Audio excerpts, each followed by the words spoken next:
I saw what you sent on Discord, mechanic. I did not know that running started. Was the Rattle 500? That's cool. That's really cool. I I did not realize that at all.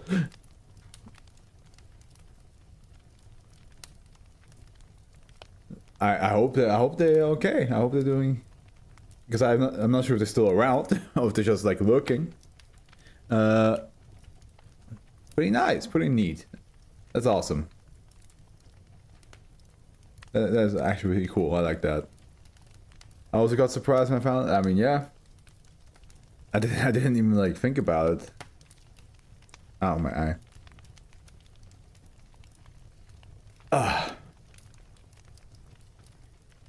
Okay, we have.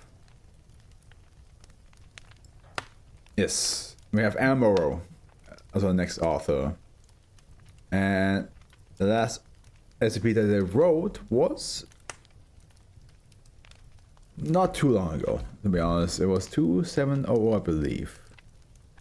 Yes, 2700, which is yeah, this is the Nikola Tesla one. That one is coming in December. It's the one that is being premiered, so people can actually look at the thumbnail at least. They cannot play the video, but it is the milestone starter for the 2700. So there we go. Yeah, so it's been over 100 SP since the last one of Amaro, but now we get to read their SCP called Heretic of the Torch. Heretic of the Torch. What a interesting title. Object class safe. Special containment procedures. SCP-2814 is to be contained in a steel security box. Access to this box requires the approval of 2 level 4 personnel, at least one of which must be site director. SCP-2814 is not to be worn outside of approved testing. Violation of this protocol warrants immediate termination. In the event of containment breach, -1 is to be regarded as a Keller level threat. -1 must be terminated as quickly as possible in these situations, preferably through the use of conventional weaponry. Personnel are advised that use of incineration against -1 is ineffective. In the event that SCP-2814 or -1 display metamorphic properties and or conventional weaponry becomes ineffective, personnel are to consult document Hey. I assume, ZA? I don't know. Description. SCP-2814 is a ceremonial mass constructed of Cyton wood with fragments of jadeite, I guess. Its dimensions are 24 times 10 centimeters and it is largely dark brown in color. Extending from the rear of the mask are 4 strands of silk, each 83 centimeters in length and dyed a dark red. The composition of these dyes unknown. Prior to its current containment status, SCP-2814 was on display at the redacted Cultural Museum, from which it was stolen in 2005. Why am I getting? I'm getting the mask vibes. The culprits, now confirmed to be a member of Hujuzi, were apprehended by the Foundation in 2008. Children of the Torch, a Chinese occultist group. Presently, it is believed that the fatalities produced by SCP-2814 while in the group's possession total at 108. Jesus. It's a lot of dead people. SCP-2814's anomalous effect becomes apparent whenever it is worn by a human being, -1. It should be noted that SCP-2814 suffers no damage from exposure to heat and flames up to 5,000 degrees centigrade, and -1 shares these properties while the mask is being worn. Okay, so they're immune to fire, basically, to heat. Maybe not fire, because I think... I wonder... I guess it just won't feel hot to you, but at the end, like, your flesh would still burn off. That's how I would see it. -1 is capable of interacting with fire as if it was compressed or static matter, rather than being a chemical reaction of matter. Never mind, okay, so they don't get burned either. They can manipulate fire into forms that represent both solids and liquids and can do so without touching it directly. The maximum observer range of the effect is roughly 20 meters. Normal substances that make contact with the anomalous flames are ignited like normal fire, but the flames produced can also be manipulated by -1. -1 can modify the temperature of flames on its control, and may touch or hold the fire with no detrimental effects. That's pretty cool. You become Sith, Lord of Flames, from Ice Age 2. While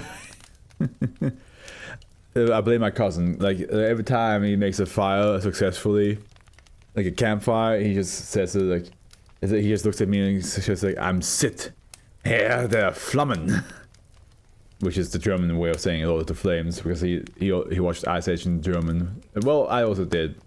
I don't think I ever watched any of the Ice Age movies in English. I only watched them in German. While wearing SB2814 for extended periods of time does not adversely affect the wearer, observing the mask's thermal properties repeatedly constitutes a degenerative psychological effect. Subjects express profound curiosity to test the limitation of the mask properties and will progressively lose their previous ethical and moral standards. Now that sounds like a mask. Like that sounds exactly like the mask. Please see the attached documentation for further details on this effect. Because the mask also like makes you go more and more unhinged the longer you, at least in the comics. The longer you wear the mask, the more unhinged you become to the extent where you just kind of like go on a insane killing spree. Addendum 1. The recovery of SB2814. All members of Huzhu ZZ that were encountered totaling 5 committed suicide. One member, identified as redacted, left a note evidently intended for the recovery team. Mostly written in Chinese, here's a translation of that note. Also, I love how Mechanic also mentioned the Mask movie. Mechanic, did you know that the movie was did not come first? It was the comic first, then the movie, then the cartoon. A lot of people don't know that. A lot of people think it's like that the movie came first, or some people even think the cartoon came first and then the movie came out of it. But no, that's the moment when you grow up, you realize a lot of 90s or like late 80s and 90s cartoons were based on movies anyway, or shows. But the Mask was inspired by a comic, and the movie is a lot more funny, while the comic is a lot more brutal. Like the comic is, it can also be funny to a certain extent, but it's also very unhinged. It's just, yeah, it's I mean, like the very first chapter is basically how like the main character is thinking of ways to kill people because they bullied him. Well, they beat him up because he was like, you know, yelling at them for damaging his car, and then they came back and beat him up, and then he just thinks of like, oh, how I would love to like do this and that to them, and you see how it goes from like basically just simple revenge to like straight up just shooting them in the head.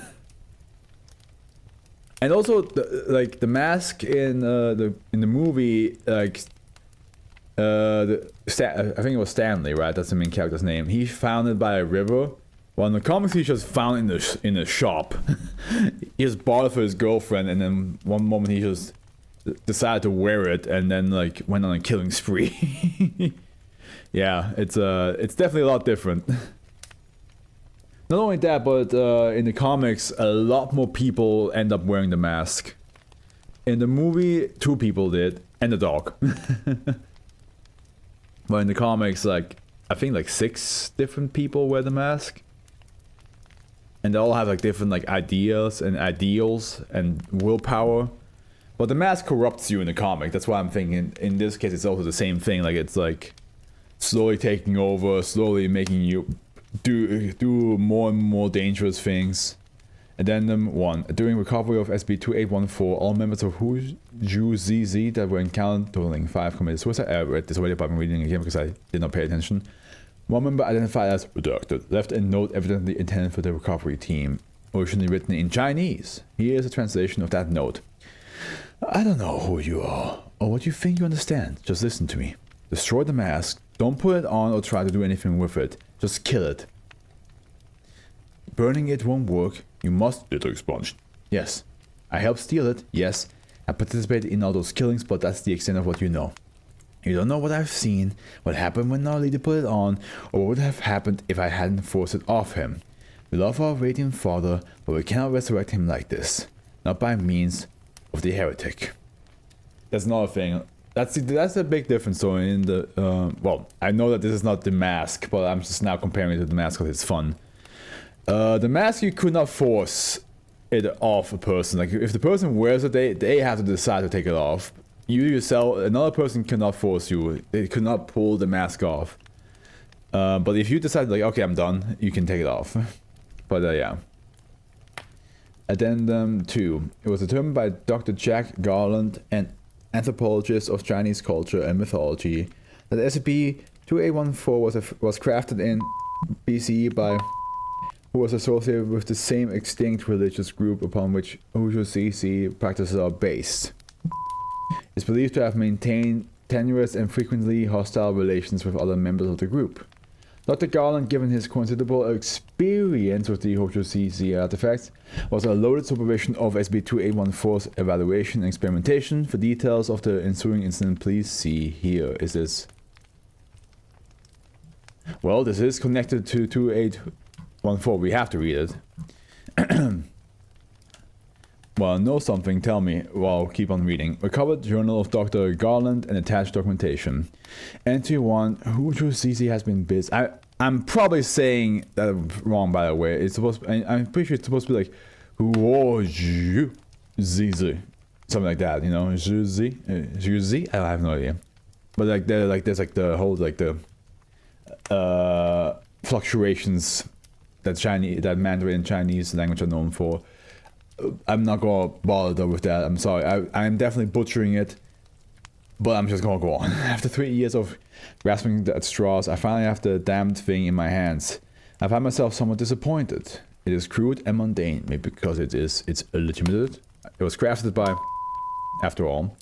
It passed the incinerator test, so I guess it at least qualifies as one of the artifacts. I should probably be grateful. It's been 3 years of nothing, and this gets delivered directly into my lap. Anyway, on to business. I've pretty much established that, aside from not being able to light it on fire, the mask doesn't do anything until it's put on. Obviously, strapping on ancient magical relic to my face isn't the brightest of ideas, but the decals we made wear it are fine. We won't make any more progress until someone puts it on.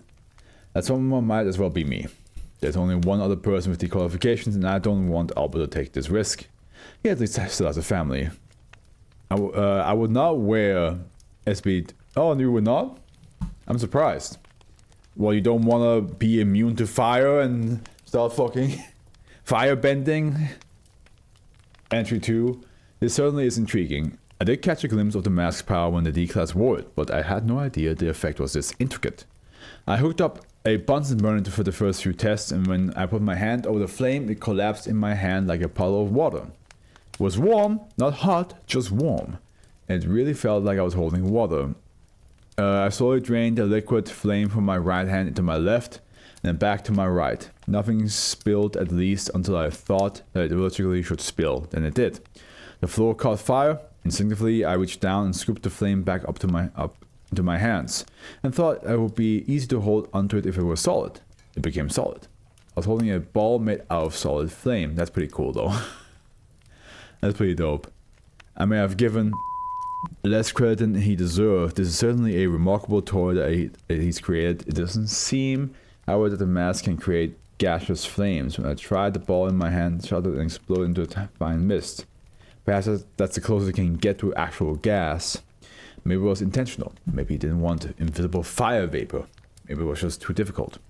In any case, realizing that the mist would probably light the entire room on fire, I gathered it back into my hands and returned it to the burner. The tricks it can do are interesting, but I'm failing to see ritual value to this thing. Cold never just made toys, they always made a greater purpose. I'm hoping that it will reveal its secrets under more specific circumstances. I'll conduct some routine human immolation tests tomorrow. Would you wear it? Absolutely not.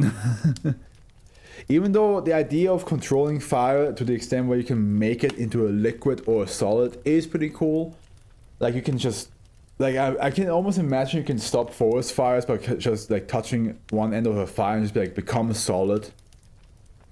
And then just like pick it up and move it away from the forest. Like I imagine like that would be pretty dope, but it's a mask that potentially will corrupt you.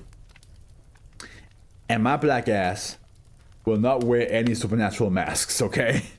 Because that shit will definitely go wrong. So no, I will not wear it. Entry 3. I don't understand. 3 objects offered exactly according to the protocols described in Redacted, and nothing happened. Is the damn thing a dud? Was just an incompetent fool? No, this mask has something. There's power here, I know it. Why the hell won't it show itself? What am I doing wrong? I spent a decade working on this project. I must figure out how it works. My entire career at the Foundation has been leading to this. I'm not burning them right away. I must burn them the right way. See, here we go already. here we... You see that? You see right there? You see that right there? He's already thinking of like, I'm gonna burn them real good. It's not about burning them the right way. I must burn them the right way. You know what I mean? Like, he is already going that route. No thank you.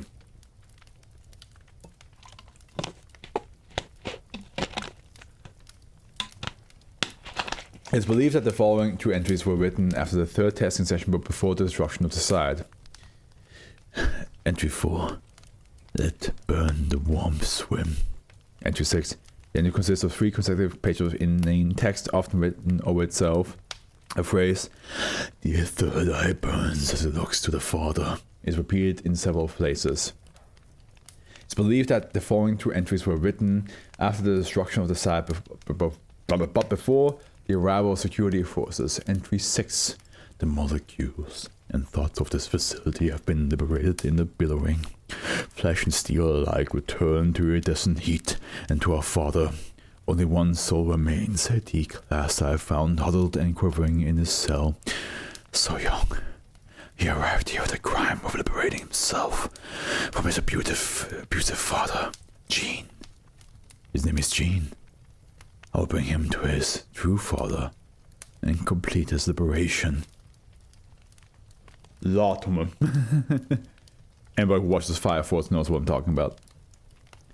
Entry 7. This entry is written entirely in burn marks upon the back of the previous entry. How these marks were formed is so precisely is unclear. Gene and I have become one. Our flesh made into light, reverberating with songs for the Father. Constructs burn away. I took his body onto me, and we became lost to the fires of passion. Then our bodies were sublimated, and only be passion remained. We become the gaseous flame. We are spiraling fume. Outreach the Father, and we will draw breath from his body once more. Well then. Contact with Site 278, the Octagon's location, was lost at 5:15 a.m. on 2008. Aerial reconnaissance made contact with the site approximately 4 hours later. Upon discovery, the facility had been largely demolished by what was later determined to be a series of explosions. 35 minutes were required to extinguish the flames, after which a close inspection was instigated, resulting ditto expunged. Mobile Task Force Alpha 77 Crux Ablation, which is specialized to engage electromagnetic thermal entities, was dispatched to the area following initial losses and successfully terminated the entity. The entity's post-transformation form, as indicated by recordings from the on-site aerial unit, was an astronomous and mobile via levitation mass of flame. Ground would have attested that the flames emitted frequently resembled human faces. Ooh. SB2814 was recovered from the rough location of the entity's disintegration, undamaged and intact. Just like the one ring in Lord of the Rings, where you, even though if you put it in the fire, it does not melt. And it stays nice and cool. 8 minutes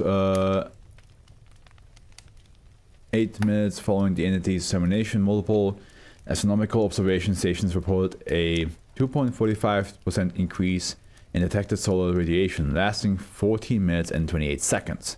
Standard information suppression protocols were sufficient to prevent public knowledge of the incident. Attached interview log. Dr. Ryan Albert, Agent Esteban Vasquez, Agent Vasquez was attacked by the entity at Site 278 and rendered temporarily unconscious by the encounter. Due to the possibility of contamination, Agent Vasquez is classified as an anomaly until further notice. Really? Okay, sure. Agent Vasquez, is there anything you require or would like to say before we commence this interview? Are you going to kill me? Not in the foreseeable future. My supervisor made an injunction to preserve your life on a conditional basis. You are aware why we have to classify and treat you as anomalous or humanoid? Oh, I am? Are you? Honestly, no. I only have the after-action report of what happened to you. This debriefing exists to verify our provisional decision to classify you as anomalous. So I have to give testimony supporting your decision to treat me as a skip? Frankly, yes. We can't rule out the possibility that you will turn into something like Garland.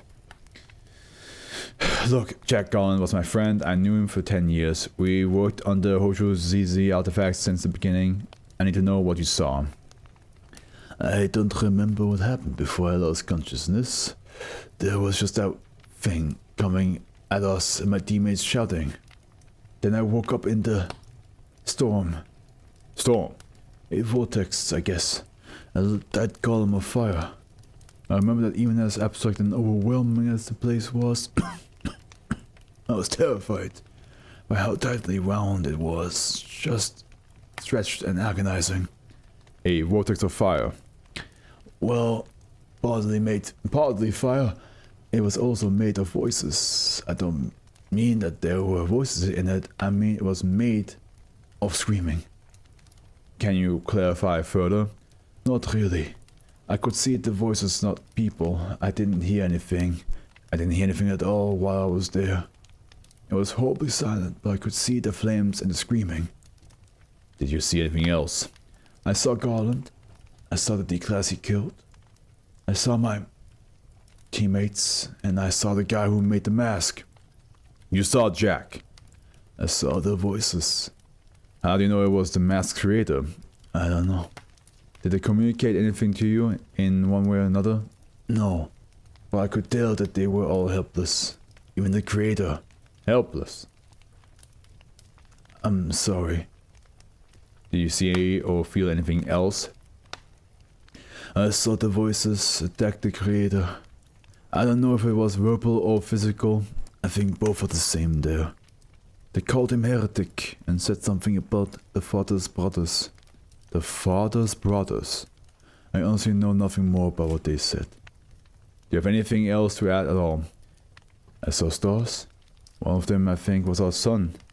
But I saw 9 more, and something wrong with all of them, our sun included. Yes. Again, if we all remember, many SCPs ago, we had the sun SCPs where there were 9 of them. And I did say, in Chinese mythology, they used to have 9 suns until Hu Yi shot 8 of them down. So him saying like, hey, yeah, I saw a sun, but there were 9 of them, would definitely fit to the myth. That also explains why the mask is like immune to fire, because it is probably inspired. It's probably like connected to that mythology of the 9 suns, which would mean, of course, naturally it's immune to fire. There's 9 suns of them up there. Clarify wrong, to the best of your ability at least. The stars were very dim. The vortex seemed like it was feeding our sun. It was making it brighter, but the other stars were trying to leech on it, I think. They were trying to steal the vortex from our sun. As the other stars got brighter, the screaming got larger, not louder. Well, maybe it's the same thing. I don't know. I don't know anything more. End log. Update: while Agent Vasquez anomalous status in relation to SB2814 has not been fully evaluated. He has been remanded to an undisclosed location for safety. Hu Zize is aware of Vasquez's interaction with and connection to SB2814 on 2000. A letter with no return address arrived at Vasquez's most recent residence. The only thing containing the letter was Hu Zize insignia, a three-legged crow known as Yangwu or Jinwu. I think that's also part of the Chinese mythology, if I'm not mistaken. This tale wraps it up, if that makes sense. It has a lot of interesting concept because, like, before, like, yes, you have the Chinese, like, you know, occultist group and a mask, but I think it's cool that they're connecting it with the 9 sons from Chinese mythology. I think that's like a little like extra bit. That if we didn't have that, the SCP itself is already pretty good, but adding that adds a little like extra layer of like, yeah. That I think that's cool that they added that as a connection, basically. I don't think I wouldn't say it wraps it up, but it definitely not only shows you how you end up being corrupted by the mask, but also adds some extra, you know, context to it. That's just interesting. That's what I meant. I know, it's fine.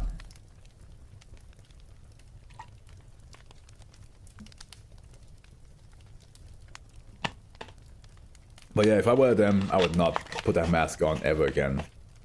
That would be destructive, to say the least.